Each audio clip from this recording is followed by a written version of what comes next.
Hello बच्चों, मैं विक्रम कुमार। आज हम अर्थशास्त्र के ऑब्जेक्टिव क्वेश्चन करेंगे जो क्लास 10th का है। इसके पिछले क्लास में हम वीडियो रिकॉर्ड किए थे क्लास में जो राजनीतिक शास्त्र का था, जो आप लोग देख भी लिए होंगे और अच्छे से उसका रिवीजन भी कर लिए होंगे। उम्मीद है आप लोग को समझ में भी आया होगा। और आज हम अर्थशास्त्र का वीडियो रिकॉर्ड कर रहे हैं और इसको फिर आप लोग के सामने इसमें 2 पार्ट में हम लाएंगे वीडियो। 2 पार्ट में इसको हम ख़त्म करेंगे। जितना छोटा वीडियो होगा आप लोग को देखने में भी आसान होगा और रिवीजन करने में भी आसान होगा। तो चलिए स्टार्ट करते हैं वीडियो को अर्थशास्त्र में, जिसमें पहला क्वेश्चन है, पहला चैप्टर है इसमें अर्थशास्त्र एवं इसके विकास का इतिहास। इसमें जो भी क्वेश्चन हम करवाएंगे सब प्रीवियस ईयर क्वेश्चन है। टोटल प्रीवियस ईयर क्वेश्चन का हम इसमें सॉल्यूशन करवाएंगे। जिसमें पहला चैप्टर इसमें है अर्थव्यवस्था एवं इसके विकास का इतिहास, जिसमें क्वेश्चन लगभग 25 क्वेश्चन है। तो इसको चलिए देखते हैं क्वेश्चन क्या क्या है।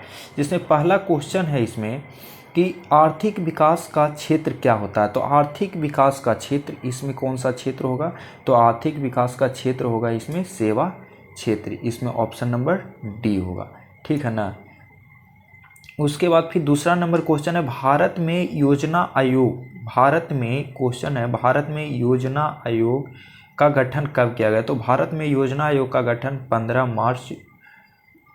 मार्च 1950 को किया गया था, है ना। याद रखना इसको। भारत में योजना आयोग का गठन कब किया गया था? तो 15 मार्च 1950 को किया गया था। तो इसमें हम ऑप्शन देख लेते हैं। इसमें ऑप्शन है, ऑप्शन नंबर ए होगा। इसमें ऑप्शन नंबर ए होगा, 15 मार्च 1950 को होगा, ठीक है। अब हम तीसरा क्वेश्चन नंबर देखते हैं। तीसरा क्वेश्चन नंबर इसमें है भारत की आर्थिक व्यवस्था कैसी है? भारत की आर्थिक व्यवस्था के बारे में। तो भारत में हमारे आर्थिक व्यवस्था है जिसको हम लोग बोलते हैं मिश्रित अर्थव्यवस्था है, ठीक है ना। क्वेश्चन नंबर 4, क्वेश्चन नंबर 4 हम लोग देखेंगे। एक समाजवादी अर्थव्यवस्था में सर्वाधिक बल किस पे दिया जाता है? समाजवादी अर्थव्यवस्था की बात कर रहा है। समाजवादी अर्थव्यवस्था में सर्वाधिक बल किस पर दिया जाता है? तो सर्वाधिक बल लोक कल्याण पर, मतलब लोगों के कल्याण के बारे में समाजवादी अर्थव्यवस्था में ज़्यादा ध्यान दिया जाता है, ठीक है। अब इसके बाद हम नेक्स्ट क्वेश्चन में चलेंगे। नेक्स्ट क्वेश्चन है भारतीय योजना आयोग के प्रथम अध्यक्ष कौन थे? भारतीय योजना आयोग के प्रथम अध्यक्ष थे पंडित जवाहरलाल नेहरू। देखिए, सबसे पहली बात याद रखना, भारतीय योजना आयोग का गठन 1950 में हुआ था, है ना। भारतीय योजना आयोग का गठन 1950 में होता है। इसका अध्यक्ष जो होते हैं प्रधानमंत्री होते हैं। अध्यक्ष इसका कौन होते हैं? तो प्रधानमंत्री होते हैं। तो इससे क्लियर हो जाता है कि भारतीय जो योजना आयोग है इसके प्रथम अध्यक्ष कौन थे? तो प्रथम अध्यक्ष होंगे पंडित जवाहरलाल नेहरू, क्योंकि हमारे देश के प्रथम प्रधानमंत्री कौन थे? पंडित जवाहरलाल नेहरू थे, ठीक है। नेक्स्ट क्वेश्चन है अर्थव्यवस्था के किस क्षेत्र में हरित क्रांति से संबंधित है? हरित क्रांति की बात करें तो हरित क्रांति, सबसे पहले आप लोग को हरित क्रांति आते दिमाग में आ जाना चाहिए कि किससे रिलेटेड है। ये कृषि से रिलेटेड है। जब ये कृषि से रिलेटेड है तो कौन सा क्षेत्र आएगा? इसमें आप लोग को पढ़ाया गया है कि कृषि से रिलेटेड क्षेत्र को प्राथमिक क्षेत्र के अंतर्गत आता है। तो हरित क्रांति से संबंधित इसमें कौन सा क्षेत्र आएगा? प्राथमिक क्षेत्र आएगा। बिहार राज्य है, बिहार राज्य कैसा है ये आप लोग को भी पता है, कृषि प्रधान है, ठीक है। नेक्स्ट क्वेश्चन हम लोग देखेंगे, निम्नलिखित में कौन सा प्राथमिक क्षेत्र से संबंधित है? अभी आप लोग को बताया कि प्राथमिक क्षेत्र से संबंधित है, तो कौन सा क्षेत्र होगा? कृषि क्षेत्र होगा।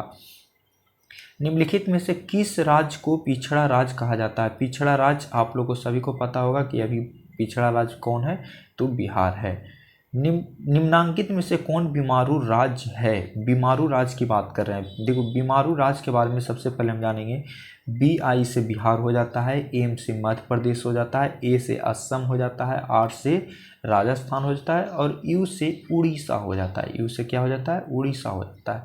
याद रखना है, BI से बिहार, M से मध्य प्रदेश, BI से बिहार, M से मध्य प्रदेश, A से असम, R से राजस्थान, U से उड़ीसा हो जाता है। तो इसमें अब हम लोग को पूछ रहा है कि बीमारू राज्य कौन है? तो बीमारू राज्य कर्नाटक इसमें नहीं होगा, छत्तीसगढ़ नहीं होगा, आंध्र प्रदेश नहीं होगा। इसमें कौन ऑप्शन होगा? बिहार होगा। तो इसमें आंसर कौन हो जाएगा? बिहार। फिर नेक्स्ट क्वेश्चन वही है, निम्न में से कौन बीमारू राज्य है? तो बीमारू राज्य कौन हो जाएगा इसमें? बीमारू राज्य इसमें से बिहार भी है, मध्य प्रदेश में उड़ीसा भी है, तो इनमें से सभी हो जाएगा। योजना आयोग को भंग कर कौन सा आयोग बनाया गया, तो ये आप लोग को पता होगा कि जब बीजेपी की सरकार 2014 में बनी थी तो 2015 में योजना आयोग को ख़त्म कर दिया गया और लाया गया था नीति आयोग, और नीति आयोग का गठन किया गया था 1 जनवरी 2015 को। 1 जनवरी 2015 को याद रखना है इसको।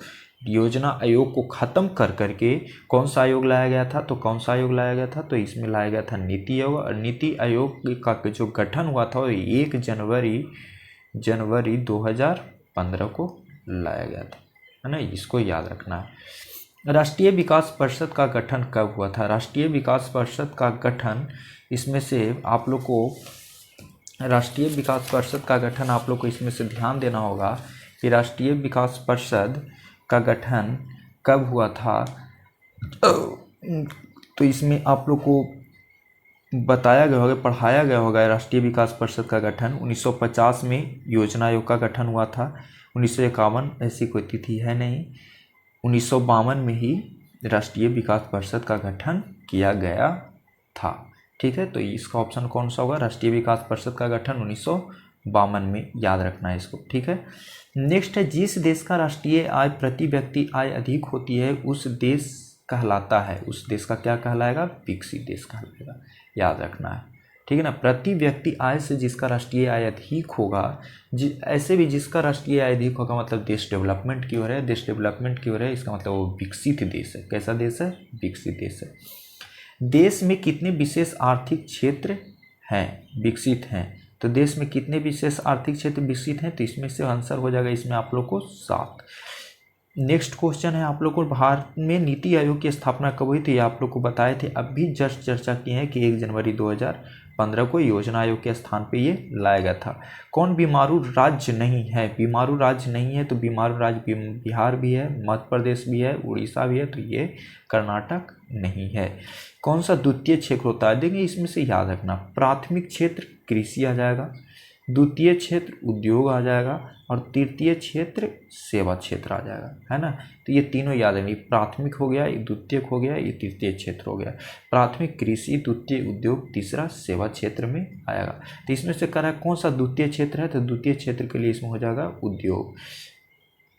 तीसरा है, निम्नलिखित में से कौन से देश में मिश्रित अर्थव्यवस्था, तो मिश्रित अर्थव्यवस्था किसमें है, तो भारत में है। नेक्स्ट क्वेश्चन है, भारत में सेवा क्षेत्र को समानतः कितने भागों में बांटा जा सकता है, तो कितने भागों में बांटा जा सकता है इसको, तो 2 भागों में बांटा जा सकता है। प्राथमिक क्षेत्र में कौन सी आर्थिक क्रिया शामिल है, प्राथमिक क्षेत्र में कौन सी आर्थिक क्रिया शामिल है, तो प्राथमिक क्षेत्र में सबसे पहली बात है कृषि भी आता है, खनन भी आता है, पशुपालन भी आता है, और इनमें से सभी। तो इसका आंसर कौन हो जाएगा, इनमें से सभी। 2011 के जनगणना के अनुसार आप लोग को भी पता होगा कि हमारी आबादी 121 करोड़ थी। नेक्स्ट क्वेश्चन है, समाजवादी अर्थव्यवस्था का गुण है, समाजवादी अर्थव्यवस्था का गुण है सामाजिक कल्याण। जो आप लोग को दूसरा या तीसरा क्वेश्चन में ये बताए थे, सामाजिक अर्थव्यवस्था का होता है जन कल्याण या सामाजिक कल्याण। नेक्स्ट क्वेश्चन है आप लोग को, ब्रंटलैंड आयोग किससे संबंधित है, तो ब्रंटलैंड आयोग संबंधित है सतत विकास से। नेक्स्ट क्वेश्चन है, प्रथम राष्ट्रीय मानव विकास रिपोर्ट किस प्रधानमंत्री के कार्यकाल में जारी हुआ, तो प्रथम राष्ट्रीय मानव विकास रिपोर्ट किस प्रधानमंत्री के काल में जारी हुआ, तो ये आप लोग को आंसर हो जाएगा अटल बिहारी वाजपेयी। 25 का आंसर हो जाएगा कौन सा, अटल बिहारी वाजपेयी। अब नेक्स्ट चलते हैं आगे। अब आ गया दूसरा चैप्टर। दूसरा चैप्टर है राज्य एवं राष्ट्र की आय। ठीक है, दूसरा चैप्टर में कह रहा है इसमें कि निम्नांकित में कौन हमारे रहन सहन के स्तर को प्रभावित करता है। रहन सहन के स्तर को प्रभावित कौन करता है, तो प्रति व्यक्ति आय। क्यों करता है, क्योंकि आपका यदि प्रति व्यक्ति आय कम रहेगा तो आपकी स्थिति सही नहीं रहेगी, आपका रहन सहन का तरीका सही तरीका से नहीं रहेगा। लेकिन जैसे ही आपका प्रति व्यक्ति आय बढ़ेगा तो आप अच्छे तरीके से रहेंगे, आप अपने रहने सहने का तरीका में विस्तार करेंगे। तो ये सब कुछ डिपेंड करता है आपके प्रति व्यक्ति आय पे कि आपका प्रति व्यक्ति आय कितना है। दूसरा क्वेश्चन इसमें, भारत में राष्ट्रीय आय की गणना कौन करता है, तो ये करता है केंद्रीय सांख्यिकी संगठन। इसको भी याद रखना है हम लोग को। तीसरा है, भारत की राष्ट्रीय आय का सर्वप्रथम अनुमान किसने लगाया था, तो ये दादा भाई नौरोजी ने लगाए थे।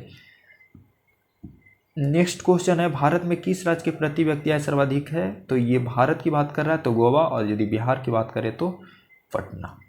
याद रखना है इसको। नेक्स्ट क्वेश्चन है, भारत में वित्तीय वर्ष याद रखना है 1 अप्रैल से स्टार्ट होगा और 31 मार्च तक चलेगा, यही होता है वित्तीय वर्ष।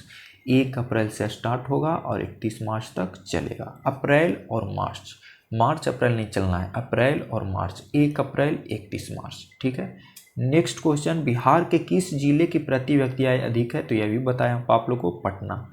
नेक्स्ट क्वेश्चन हम लोग चलेंगे, जिस देश की राष्ट्रीय आय अधिक होती है वह देश कहलाता है विकसित, है ना। जिस देश का राष्ट्रीय आय अधिक होता है उसका क्या कहलाता है? विकसित कहलाता है।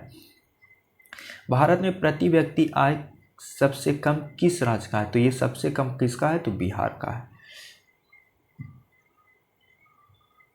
नेक्स्ट क्वेश्चन है, प्रत्यक्ष कर के अंतर्गत निम्नलिखित में से किसे शामिल किया गया है? तो प्रत्यक्ष कर के अंतर्गत शामिल किया गया है आयकर को, ठीक है। नेक्स्ट क्वेश्चन है, 2008-9 के अनुसार भारत के औसत, ये भी पूछेगा नहीं, 2008-9 बहुत पीछे हो गया है, ऐसे याद रखना है इसको। यदि पूछ ले तो 25,494 रुपया इसका 2008-9 के अनुसार भारत का औसत प्रति व्यक्ति आय था। केंद्रीय सांख्यिकी संगठन की स्थापना कब हुआ था? तो 1954 ईस्वी में हुआ था। केंद्रीय सांख्यिकी संगठन की स्थापना कब हुआ था? तो 1954 को हुआ था। साख का आधार क्या होता है? तो साख का आधार होता है विश्वास। साख का आधार क्या होता है? विश्वास होता है। विकसित देशों की आय में वृद्धि के लिए किस पद का प्रयोग होता है? विकसित देशों की आय में वृद्धि के लिए किस पद का प्रयोग होता है? तो किस पद का प्रयोग होता है विकसित देशों में? आर्थिक वृद्धि। किसका होता है? आर्थिक वृद्धि का। नेक्स्ट क्वेश्चन है, गरीबी के कुचक्र की धारणा किसने दी है? गरीबी के कुचक्र की धारणा किसने दी है? तो किसने दी है? ये रैग्नर्स नर्क्स ने। किसने दिया? रैग्नर्स नर्क्स ने, ठीक है। नेक्स्ट क्वेश्चन चलते हैं हम लोग। अब चलिए तीसरा चैप्टर आ गया है। तीसरा चैप्टर आ गया है तो इसमें हम लोग देखते हैं कि किसने कहा मुद्रा वह है जो मुद्रा का कार्य करती है? तो ये कहा था हार्टले विदर्स। किसने कहा था? हार्टले विदर्स ने कहा था। मनुष्य के आर्थिक जीवन में सबसे महत्वपूर्ण क्या है? मनुष्य के आर्थिक जीवन में सबसे महत्वपूर्ण क्या है? तो सबसे महत्वपूर्ण आपके लोग के लिए क्या है? मुद्रा। सबसे महत्वपूर्ण कौन है? मुद्रा, ठीक है। तीसरा नंबर है, इनमें से कौन सा मुद्रा का एक आधुनिक रूप नहीं है? मुद्रा का आधुनिक रूप नहीं है तो ये कौन सा होगा? जमा हो जाएगा, ठीक है। याद करते चलना है क्वेश्चन को। आजकल मुद्रा का कौन सा रूप अधिक प्रचलन है? तो ये आप लोग को पता है कौन सा मुद्रा होगा? पत्र मुद्रा, है ना। नेक्स्ट क्वेश्चन है इसमें आप लोग का, साख का अर्थ क्या होता है? विश्वास करना, ऋण लौटाने की क्षमता, दोनों हो जाएगा। साख का अर्थ होता है विश्वास करना या ऋण लौटाने की क्षमता होता है। नेक्स्ट क्वेश्चन है, विनिमय का सर्वोत्तम साधन। विनिमय का सर्वोत्तम साधन है कौन सा? मुद्रा हो जाएगा। नेक्स्ट क्वेश्चन है, निम्नलिखित में से कौन साख मुद्रा का उदाहरण है? साख मुद्रा का उदाहरण कौन सा हो जाएगा? तो इसमें हो जाएगा बैंक ड्राफ्ट हो जाएगा। निम्नलिखित में से कौन प्लास्टिक मुद्रा है? प्लास्टिक मुद्रा कौन सा हो जाएगा? तो ये हो जाएगा डेबिट कार्ड हो जाएगा। अगला है, रूस की मुद्रा क्या है? रूस का मुद्रा है रूबल और स्वीडन का मुद्रा कौन है? क्रोना। रूस का मुद्रा है रूबल और स्वीडन का मुद्रा है क्रोना, याद रखना। नेक्स्ट चलते हैं। नेक्स्ट चैप्टर है हमारी वित्तीय संस्थाएं। जो भी देखिए, जो भी क्वेश्चन हम करवा रहे हैं प्रीवियस ईयर करवा रहे हैं और इसको अच्छे से आप लोग को रिवाइज कर लेना है। 1 नहीं 2 3 से 4 बार करिएगा। वीडियो को आप लोग देखिएगा, आपको याद हो जाएगा। कुछ करने की जरूरत नहीं है, 2 से 3 बार वीडियो को आप लोग देखिए, पूरा का पूरा कंप्लीट हो जाने वाला है और मज़ा आने वाला है। नेक्स्ट क्वेश्चन है, भारत की वित्तीय राजधानी। वित्तीय राजधानी कौन सी है? तो ये आप लोग को पता होना चाहिए, मुंबई है। भारत में करेंसी नोट कौन जारी करता है? करेंसी नोट कौन जारी करता है? तो ये करता है रिजर्व बैंक ऑफ इंडिया। भारतीय मुद्रा बाजार में किस प्रकार के ऋणों का लेन देन है? भारतीय मुद्रा बाजार में, ये क्वेश्चन है आप लोग को देखिएगा, भारतीय मुद्रा बाजार में किस प्रकार के ऋणों का लेन देन है? तो मुद्रा बाजार में अल्पकालीन और मध्यकालीन होता है और पूंजी बाजार में दीर्घकालीन ऋण दिया जाता है। याद रखना, भारतीय पूंजी बाजार में दीर्घकालीन ऋण दिया जाता है, लेकिन भारतीय मुद्रा बाजार में कैसा ऋण दिया जाता है? तो अल्पकालीन ऋण दिया जाता है। निम्नलिखित में से कौन सा संस्था भारत में मुद्रा जारी करने के लिए अधिकृत है? तो ये कौन सी संस्था हो जाएगा? ये हो जाएगा RBI, RBI, reserve bank of India. Reserve bank of India की स्थापना कब हुई थी? 1 अप्रैल 1900, अप्रैल याद रखना है, 1 अप्रैल 1935 को। नेक्स्ट क्वेश्चन है दीर्घकालीन ऋण प्रदान करने वाली संस्था कौन है? दीर्घकालीन ऋण प्रदान करने वाली संस्था भूमि विकास बैंक हो जाएगा। कौन हो जाएगा? भूमि विकास बैंक हो जाएगा। नेक्स्ट क्वेश्चन है भारत का केंद्रीय बैंक कौन है? केंद्रीय बैंक आप लोग को पता होना चाहिए, इसमें कौन हो जाएगा? Reserve bank of India. वाणिज्य बैंकों का राष्ट्रीयकरण कब किया गया था? 1969 में। कितने बैंकों का? तो 14 बैंकों का, याद रखना है। इनमें से कौन सा संस्थागत वित्तीय संस्था? संस्थागत वित्तीय संस्था इसमें से कौन सा हो जाएगा? तो इसमें हो जाएगा व्यावसायिक बैंक हो जाएगा। नोबेल पुरस्कार से सम्मानित बांग्लादेशी अर्थशास्त्री कौन थे? तो प्रोफेसर मोहम्मद यूनुस थे। प्रोफेसर मोहम्मद यूनुस थे। भारत में कितने राष्ट्रीयकृत बैंक है? तो ये इसमें अभी वर्तमान की यदि बात किया जाए तो वर्तमान में अभी कितना हो जाएगा? 14 नहीं 12 हम बात कर सकते हैं। अभी यदि वर्तमान में पूछे कि वर्तमान में कितने राष्ट्रीयकृत बैंक है तो 12 है। इसमें कोई ऑप्शन नहीं है, बस याद रखना है कितने राष्ट्रीयकृत बैंक है तो 12। ठीक है। गैर संस्थागत वित्त प्रदान करने वाले सबसे लोकप्रिय संस्थान कौन सा है? गैर संस्थागत वित्त, तो इसमें हो जाएगा महाजन। कौन सा हो जाएगा? महाजन हो जाएगा। नेक्स्ट क्वेश्चन है शेयर बाजार की नियामक संस्था, शेयर बाजार की नियामक संस्था है, शेयर बाजार की नियामक संस्था कौन सा हो जाएगा? तो सेबी हो जाएगा। प्रत्यक्ष कर के अंतर्गत निम्नलिखित में से किसे शामिल किया जाता है? तो इसे प्रत्यक्ष कर के अंतर्गत आयकर को शामिल किया जाता है। भारत में सहकारिता आंदोलन का प्रारंभ कब हुआ? तो सहकारिता आंदोलन का प्रारंभ 1904 में हुआ। भारत में 1 रुपया का नोट कौन जारी करता है? तो 1 रुपया का नोट वित्त विभाग जारी करता है। ये चारों क्वेश्चन ध्यान में रखना है। शेयर बाजार का नियामक संस्था सेबी है। प्रत्यक्ष कर के अंतर्गत निम्नलिखित में किसे शामिल किया गया? तो आयकर को। भारत में सहकारिता आंदोलन का प्रारंभ हुआ था 1904 को। अब भारत में 1 रुपया का नोट कौन जारी करता है? तो वित्त विभाग जारी करता है। नेक्स्ट क्वेश्चन है 2022 में पूछा गया ये क्वेश्चन। राज्य वित्त आयोग का गठन किया जाता है पंचायतों की वित्तीय स्थिति के पूर्णावलोकन हेतु, केंद्र और राज्यों के वित्तीय संबंध के पूर्णावलोकन हेतु, बैंकों की वित्तीय स्थिति के पूर्णावलोकन, इनमें से सभी। देखिए राज्य वित्त आयोग की बात कर रहा है ना, तो राज्य वित्त आयोग का हो जाएगा पंचायतों की वित्तीय संस्थाओं के पूर्णावलोकन हेतु, याद रखना है। राज्य की बात कर रहा है तो राज्य की बात कर रहा है तो केंद्र और राज्यों के बीच ये तो होगा नहीं। बैंकों की वित्तीय स्थिति ये भी नहीं होगा, तो इसमें एक ही ऑप्शन है जो होगा पंचायतों की वित्तीय स्थिति के पूर्णावलोकन हेतु। नेक्स्ट क्वेश्चन है आप लोग का,